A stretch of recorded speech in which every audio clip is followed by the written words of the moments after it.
উঠল রাঙা হয়ে। আমি চোখ মেললুম আকাশে, জ্বলে উঠল আলো পূবে পশ্চিমে। গোলাপের দিকে চেয়ে বলল, সুন্দর। সুন্দর হলো সে। তুমি বলবে, এই যে তত্ত্ব কথা, এ কবির বাণী নয়। আমি বলবো, এ সত্য, তাই কাব্য। এ আমার অহংকার, অহংকার সমস্ত মানুষের হয়ে। মানুষের অহংকার পটেই বিশ্বকর্মার বিশ্বশিল্প। তত্ত্বজ্ঞানী জপ করছেন নিঃশ্বাসে প্রশ্বাসে, না না না, না পান্না, না চুনি, না আলো, না গোলাপ, না আমি, না তুমি। ওদিকে অসীম যিনি, তিনি স্বয়ং করেছেন সাধনা মানুষের সীমানায়, তাকেই বলে আমি।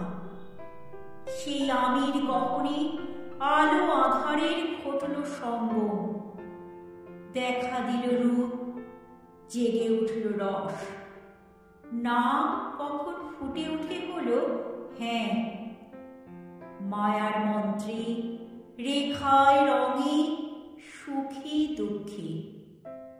একে বলো না তত্ত্ব, আমার মন হয়েছে পুলকিত। বিশ্ব আমির রচনার আসরে হাতে নিয়ে তুলি, পাত্রে নিয়ে রং।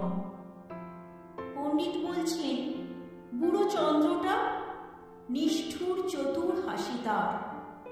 মৃত্যুদূতের মতো গুঁড়ি মেরে আসছে সে পৃথিবীর পাঁজরের কাছে। একদিন দেবে চরম টান তার সাগরে পর্বতে।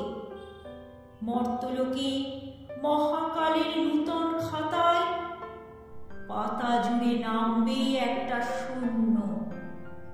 গিলে ফেলবে দিন রাতের জমা খরচ। মানুষের কীর্তি হারাবে অমরতার ভান। তার ইতিহাসে লেপে দেবে অনন্ত রাত্রির কালি। মানুষের যাবার দিনের চোখ বিশ্ব থেকে নিকিয়ে নেবে রং। মানুষের যাবার দিনের মন ছানিয়ে নেবে রস। শক্তির কম্পন চলবে আকাশে আকাশে। জ্বলবে না কোথাও আলো। বিনাহীন সভায় যন্ত্রের আঙুল নাচবে, বাজবে না সুর।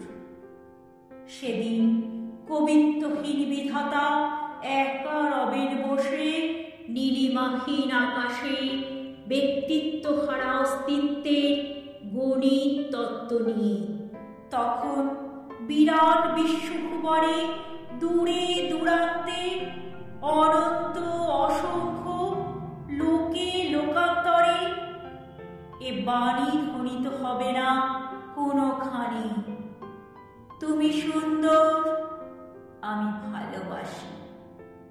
বিধাতা কি আবার বসবেন সাধনা করতে যুগ যুগান্তর ধরে?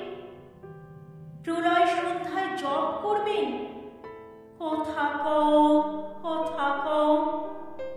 বলবেন, বলো তুমি সুন্দর। বলবেন, বলো আমি ভালোবাসি। বলো আমি ভালোবাসি।